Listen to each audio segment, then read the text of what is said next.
pleased to introduce Boaz Brudner. Boaz Brudner has been leading software development organizations for more than 10 years. Boaz spent a number of years at Cisco leading multiple software development efforts, notably the Cisco Infinite Video Client and Cloud platforms. About 2 years ago, he joined Zillow to lead the public data engineering group. Boaz is an AWS Big Data and Machine Learning leader. Please silence your mobile phones, and Boaz has requested that he can do 10 minutes Q&A at the end of the session. So please stay back once as soon as Q&A also starts, because when people start moving, it's difficult because things are getting recorded. So it's much better when the Q&As are also recorded. So I request you to stay back until the completion of Q&A as well. He'll be presenting a talk titled "Move Fast, Think Big: The Principles of Managing Large-Scale Big Data and Application Development Projects." Please join me in welcoming Boaz.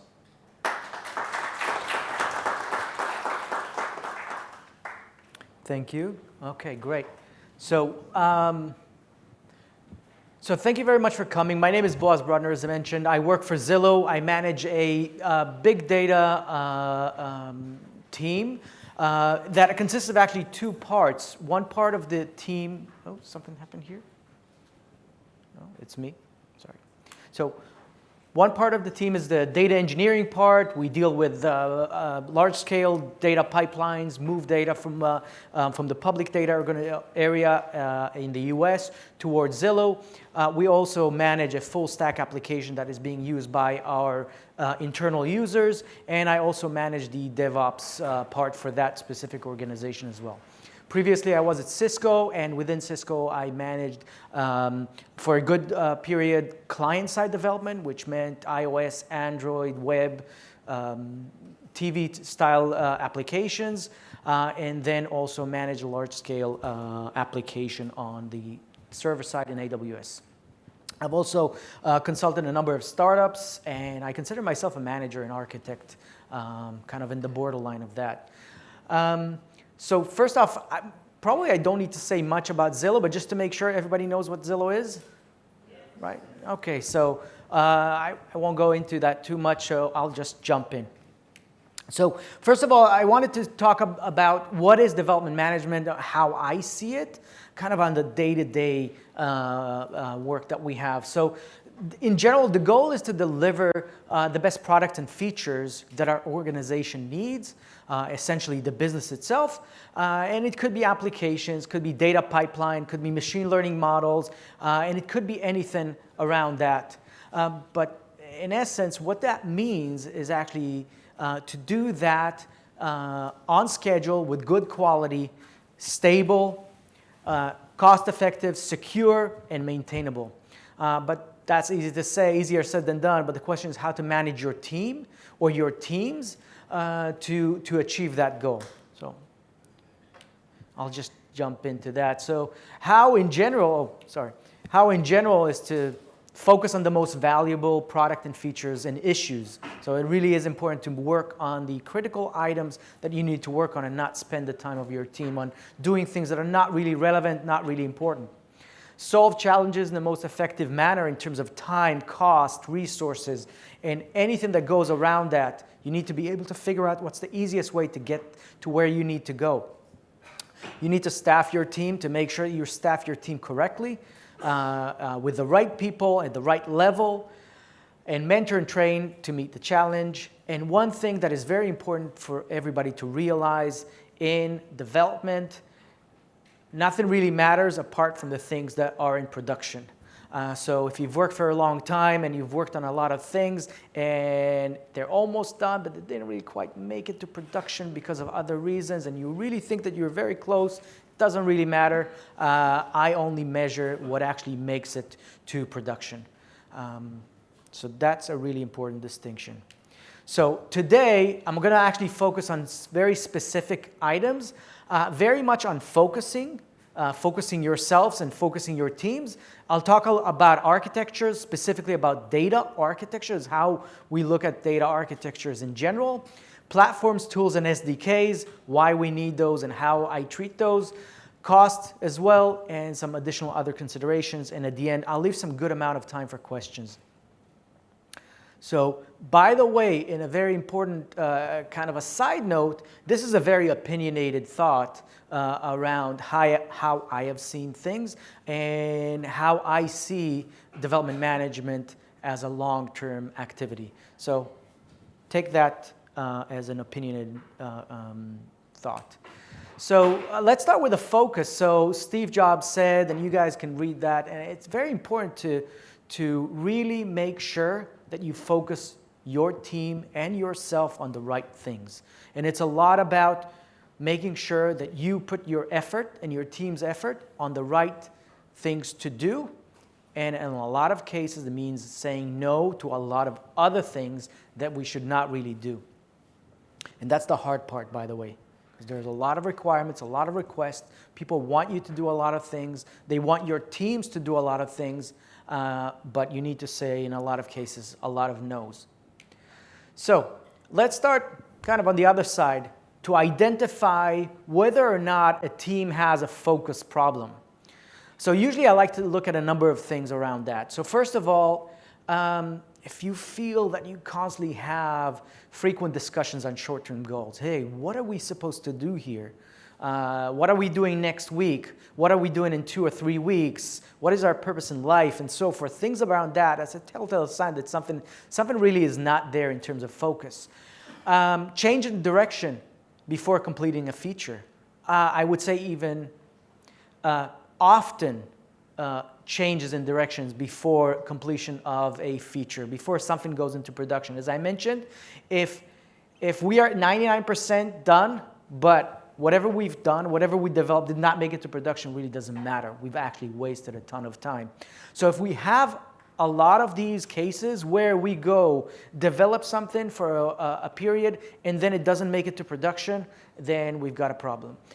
At times, it is okay that we actually make changes because this is something that the business made a decision that we actually need to make a change in direction. However, if this happens more than a few times, you need to start looking at whether or not you've got a problem. Another telltale sign of this is dormant code branches. If your team has a lot of code branches that are dormant, and you start asking your team members, okay, what about this feature? Oh, there is a branch for that, and we haven't touched that in 3 months. Oh, there is a branch that we started last year, and we haven't touched that in 3 or 4 months or a year or something like that. That's another sign that you need to look at whether or not you've got the right focus as well for your teams. Big differences between planned and actual development work over time. So think about this. If you go back 3 or 4 months, how much of the work that you are doing now was actually planned back then and you knew that this was what you were going to do? Again, sometimes you need to change direction, the business changes direction, the company changes direction, and so forth. That is absolutely fine. But if that is a constant thing that happens, then you need to look at your organization. The end result in a lot of cases that you see lots of activities, little production value. You work a lot, your team works a lot, cranks a lot of code, a lot of things are happening, but the value and the actual outcome is quite low. So how do we deal with that? So the first thing, and I'm sure, how many here use Scrum to manage their work?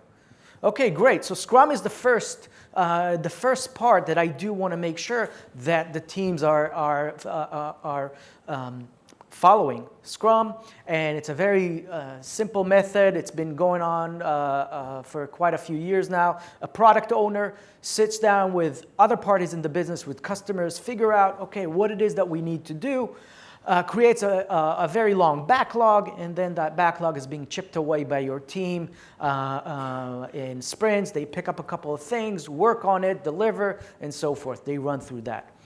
But that is not the entire thing. One specific problem that occurs is that sprint from the development team's perspective is a very short-term thing. Maybe the product owner or maybe others in the organization have a long-term view of what needs to be done.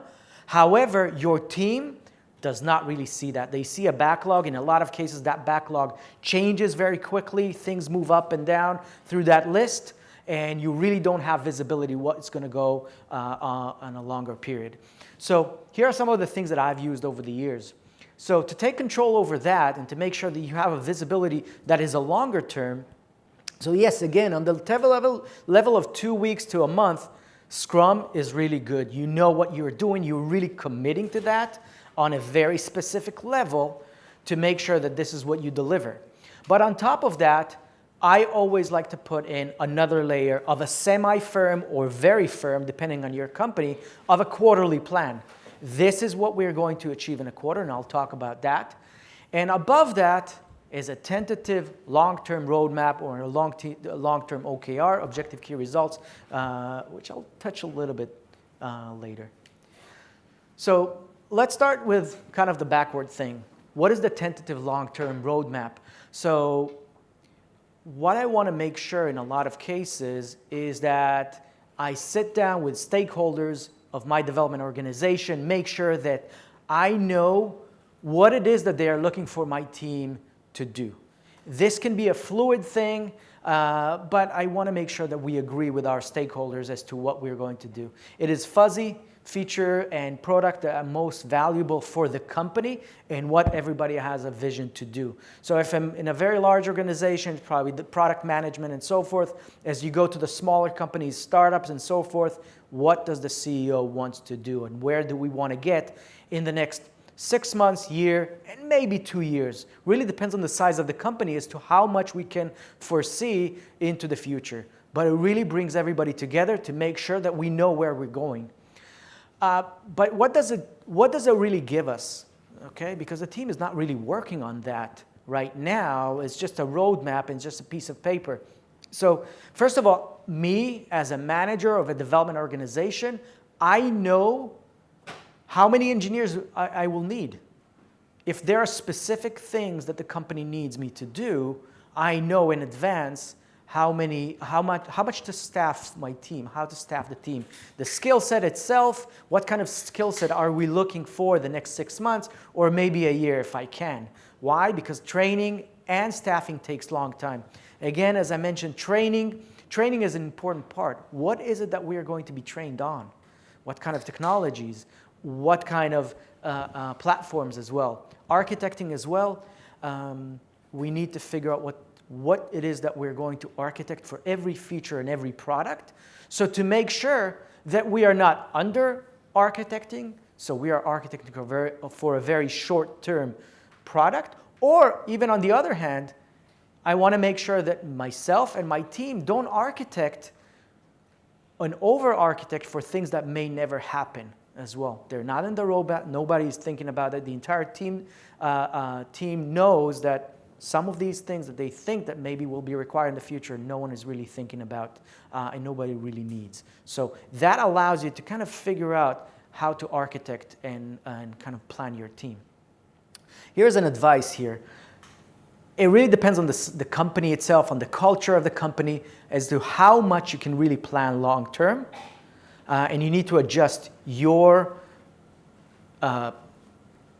time frame towards that. Time frame in terms of how long do you really plan forward at a high level, and also how much time do you spend on that. If you're in a business that is very fluid, a small startup that is pivoting constantly and so forth, don't spend too much time on this because that's going to be a waste. However, if you're in a larger organization that have some very specific things that you need to do, for example, specific regulations that come next year and the year after and so forth, or commitments that have been made to shareholders and so forth, you need to know about these things and you need to plan ahead for those just because of those things. So scale up and down the level of effort that you put in your long-term plan based on the company's needs and your specific organization.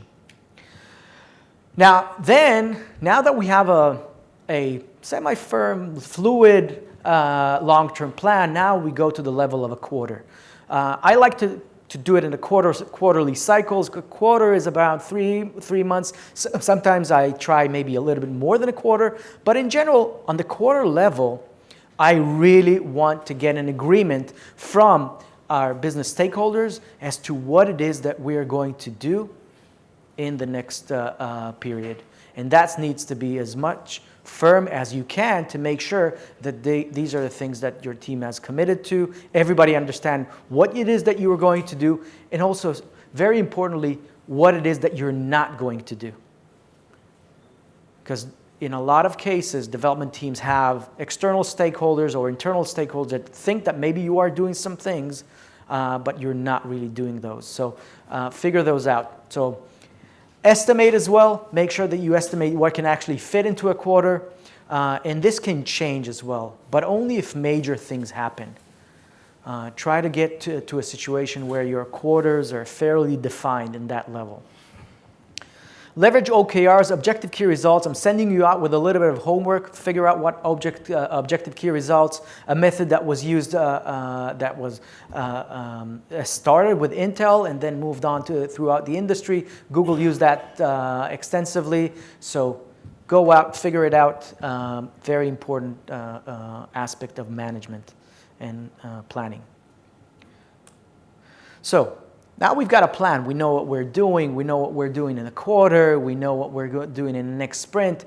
I will talk a little bit more towards how I view architecture and platforms, especially in the data side. So first of all, why architectures really matter. So architectures, as all of you know, are foundation of everything that we do and everything that we develop. But first of all, the important thing is, and I hope that you can relate to that, that bad architectures are difficult to fix. That's one of the signs of a bad architecture. Bad architectures are difficult to evolve. Add features, make changes, bug fixes, so forth, change specific parts of the architecture itself. They're hard to evolve, hard to change. They're expensive to maintain. You need to usually put a lot of resources into that to make sure that you can keep those architectures up and running and so forth.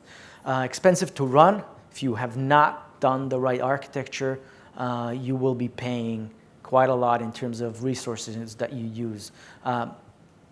Of course, resources in terms of engineering effort, but also in most cases, if you pay the bill to one of the cloud providers, you will pay more, most likely, if you chose or if your architecture is bad.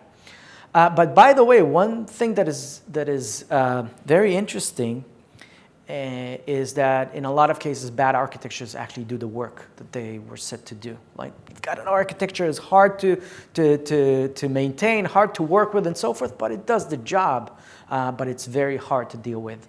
So I don't take usually works as a measure of an architecture, but because even bad architectures may sometimes do the job that they intend to do. So let's talk a little bit about data architecture considerations. First of all, the goal. You come up, there is a new feature or there is a new product that needs to be built. What is the goal of that feature? The data characteristics. Is it a stream data? Is it batch? Is it a constant flow? Is it burst, sporadic? What's the nature of that data? Is it structured, unstructured? It's a binary. All of those things, as much as you know beforehand, will allow you to figure out what kind of an architecture you need to get to. Required SLAs, service level agreements. What is the uptime that you need from your system? By the way, in a lot of cases, you will be surprised that the uptime, the real uptime that you need for a specific pipeline or system is not as high as you think.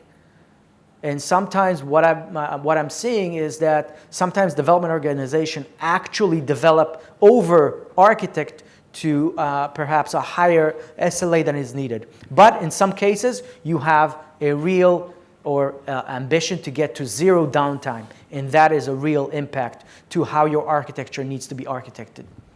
Latency as well. Latency can range from, especially with data, from a few days, hopefully less than that, to hours, to seconds, to even lower than that, milliseconds, or even a few milliseconds in that case. So you really need to know what are the expectations there from the system that you are about to architect. Regulations, these are going to become more and more important as we progress, especially on data. We are seeing quite a lot of new regulations come in, so make sure that you know exactly for your specific data what kind of regulations you need to address. Is it privacy, encryption, location? Where's the data stored? Can you store that in specific countries, areas, locations, and so forth?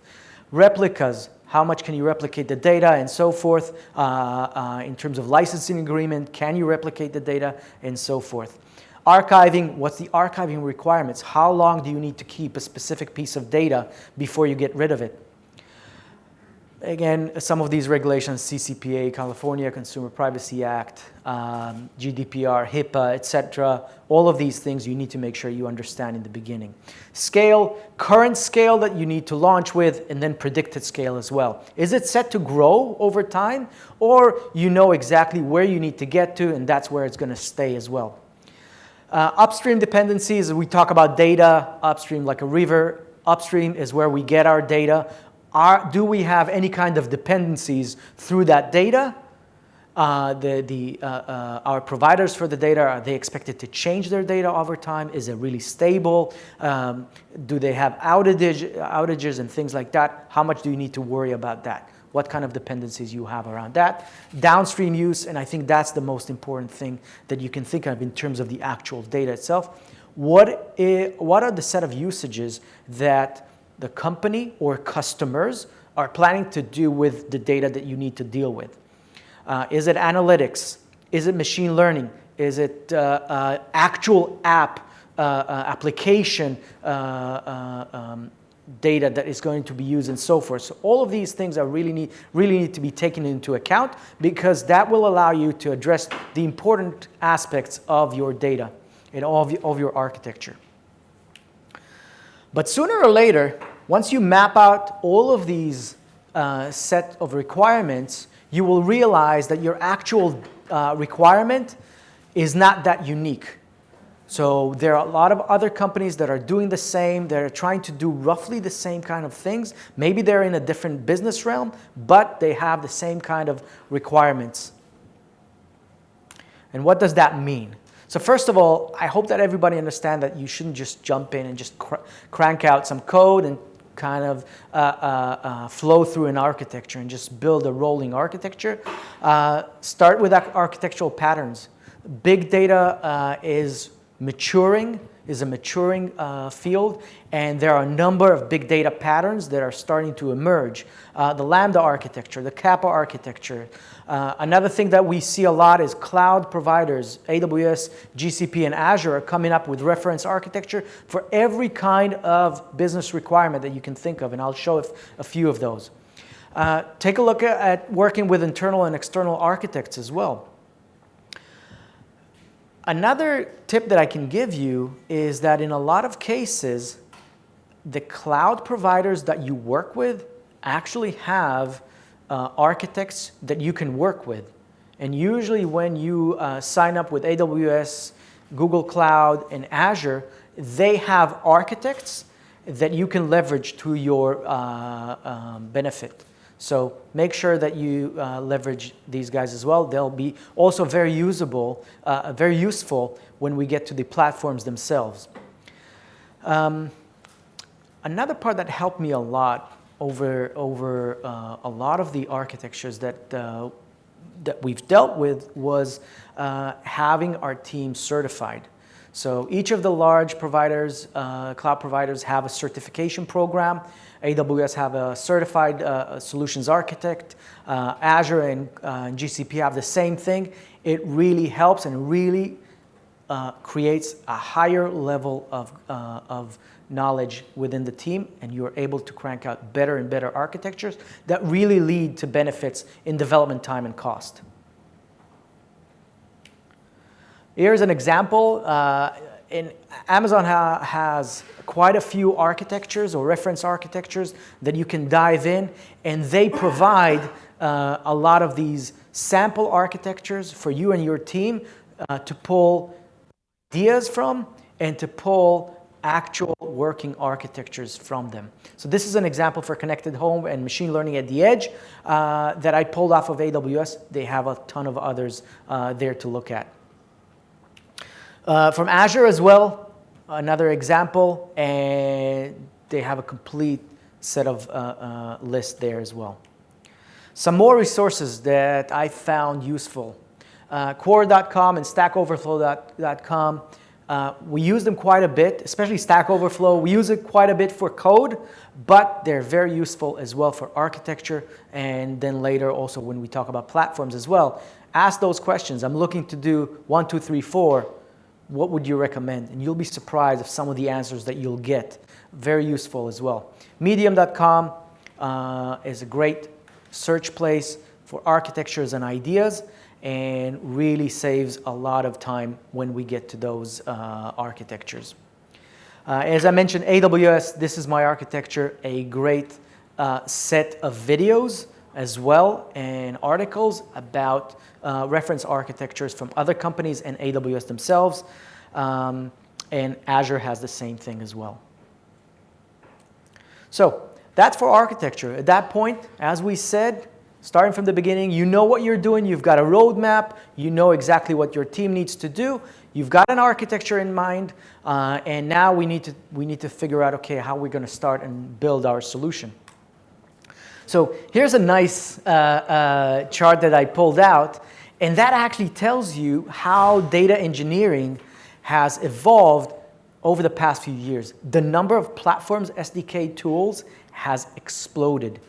Now, the good thing about it is that for everything that you may think of doing, there is most likely a solution and a platform to do it. It's quite hard to figure it out which one fits and which one is good, but there are a lot of these platforms available, and I highly recommend looking at those at least before you start development.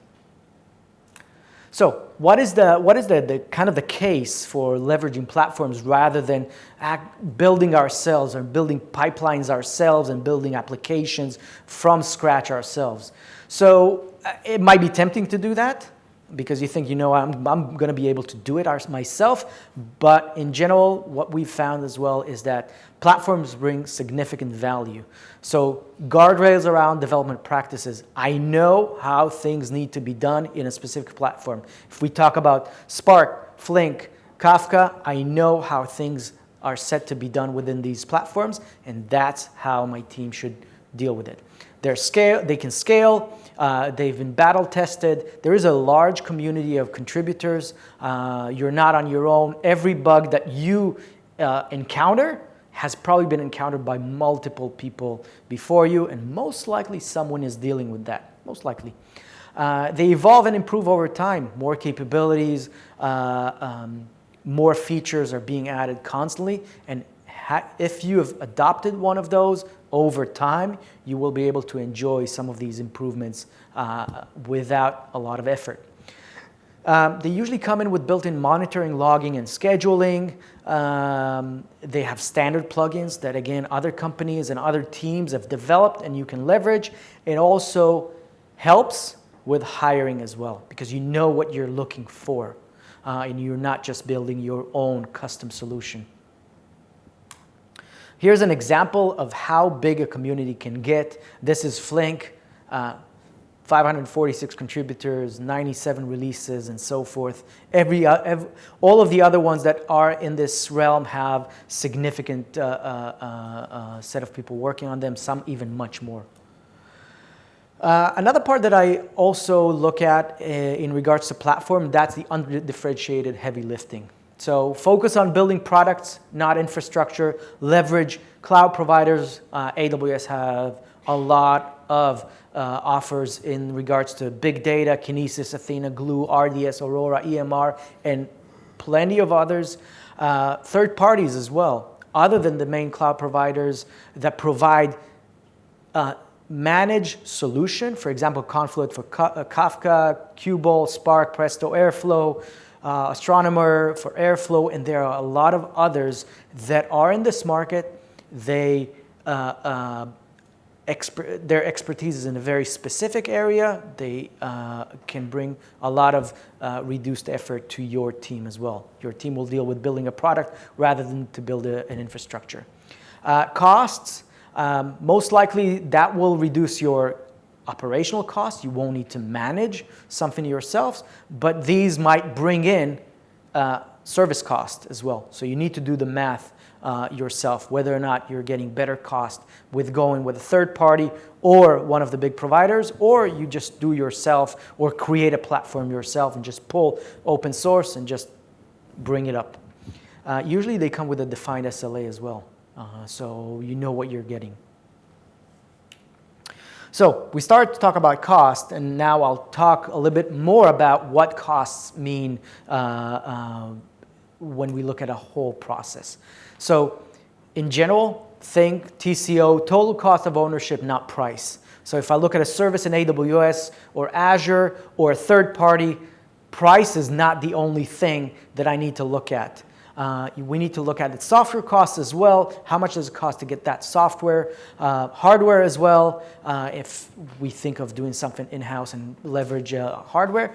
But the human cost is something that we often don't calculate correctly. We need to estimate the training time, the development time, deploy and maintain. All of these things need to come into play when we look at platforms and architectures, and also opportunity cost. What will it cost the company if you were to run and create your own platform?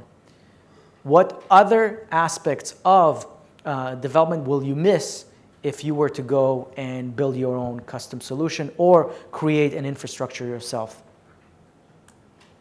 Other consideration, and I'll just run through those very quickly. Very important, separate your development, QA, staging, production environment. Each one of those needs to be separated.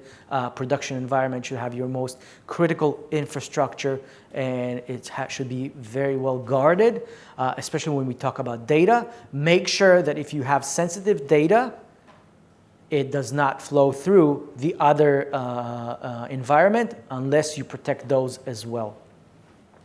Continuous integration, continuous deployment really is an important part of development of big data. Need to make sure that whatever we deliver and whatever we develop, we do not break previous things that we've developed in the past. Availability and disaster recovery. The reality is disaster recovery, you need to treat that as something that will happen eventually. So make sure that when you have data or you own data, make sure to guard it, make sure that it's in a safe place, that you take the precautions around making sure that it's replicated to the right places, and that it's replicated to a place where it's guarded as well, and make sure that if something happens, you can retrieve that as well. DevOps as well, make sure that you keep a good set of monitoring, logging, and alerting. If something happens, make sure that you know about it before your customers tell you that something is wrong. And with that, I'll dive into questions. Yeah.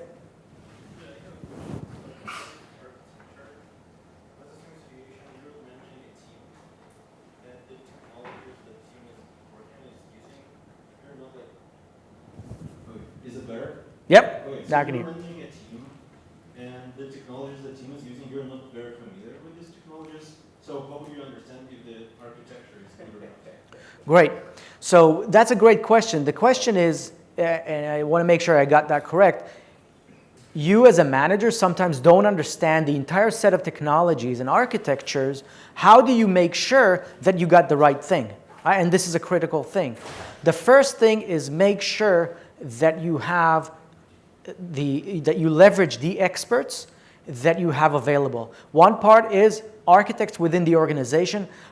Reach out to those. I know architects really like to look at architectures and have an opinion about that. The second thing is whomever here works in AWS, GCP, or Azure, you have architects that usually are assigned or you can get access to within those organizations as well. Ask them, okay, I'm looking to do the following thing. What is it that you think I should do?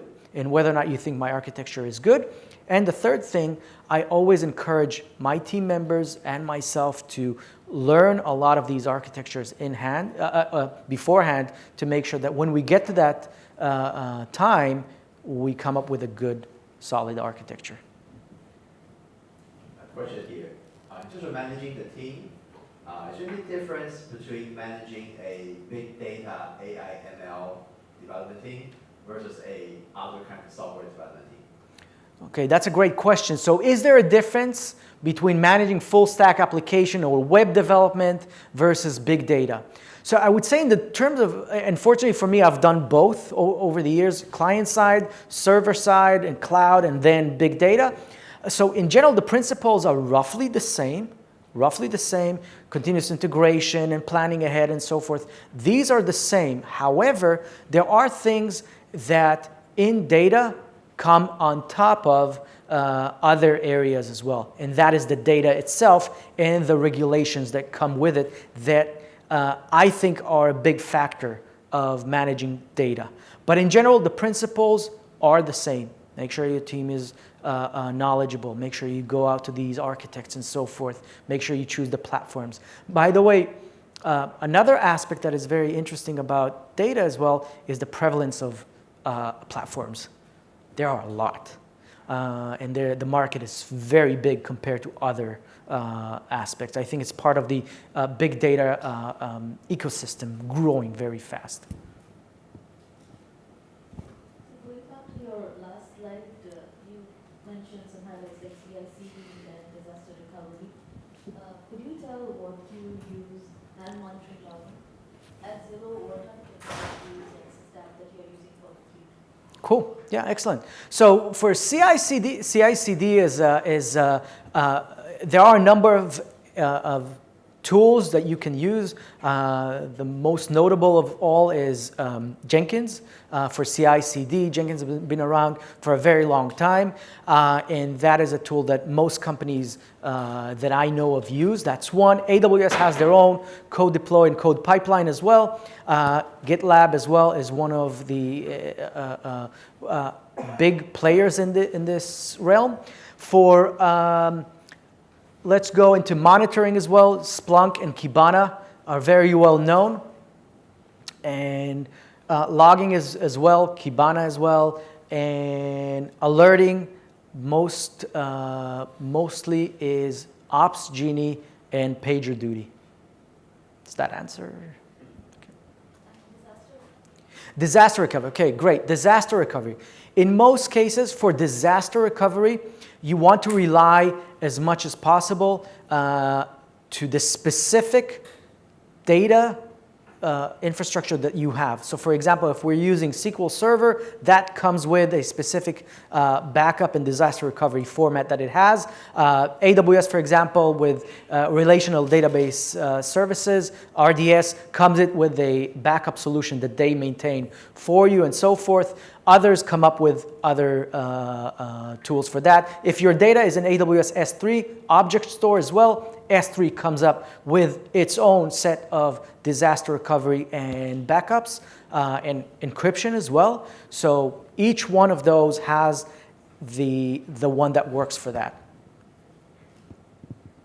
Yeah, so my question is related to that. We have almost unlimited amount of platforms out there, and when you have a team, especially if you're not working for an SMB, you kind of want to, you have a limited amount of energy, time, and money that you can spend on your team. So one problem that we run into is like there are tools everywhere, there are a lot of platforms. How do you decide what to train your team on when you have a chance to only train them on one or two platforms instead of spreading thin? Okay, that's a great question. So there are so many platforms out there. How do you make sure you don't spread too thin your team and your efforts around that? And that's a great question. Some of these things come around those discussions to make sure that you choose a limited number of platforms that you work with that solve the very specific high-level requirements that you need, and that is what you focus on.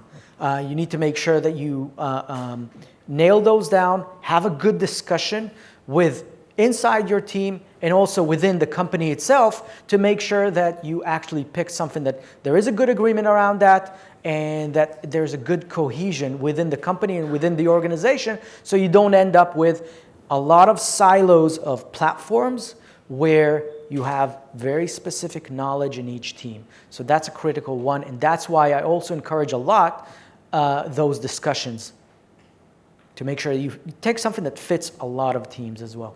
Yeah, I mean, that's usually the idea when you go for big platforms like Azure or AWS, Yep. you'll find every type of tool Correct. you need. The problem you run into is when you go to other projects where those teams are using something completely different. So a simple example is Airflow.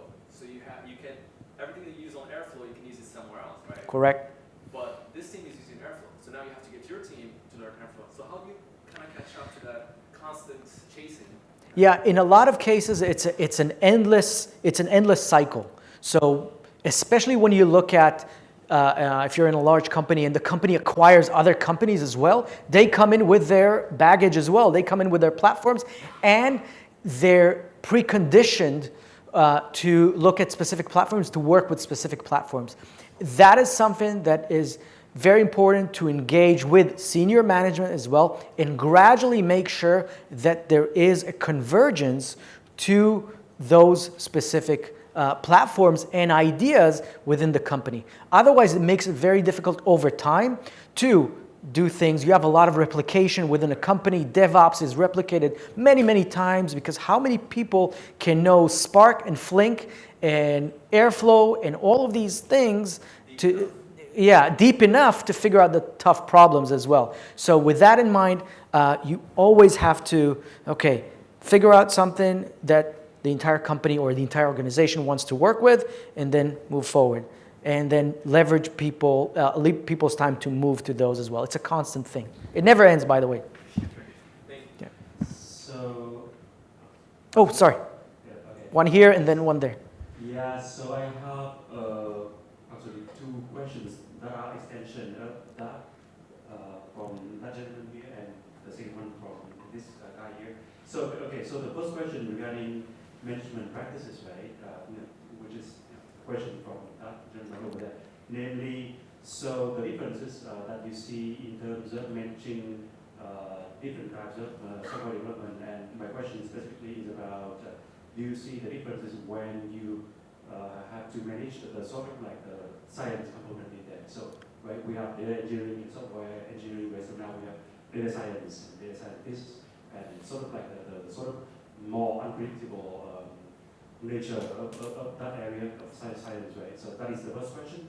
And the second question is about constant learning of new technologies and things like that. So how do you manage that, and how do you sort of like allocate time for that constant thing to your engineers? And so is it something like you always, for example, allocate maybe 20% time or a certain number of Jira tickets every sprint for your engineers to learn new things? So Yep. and comment on those areas.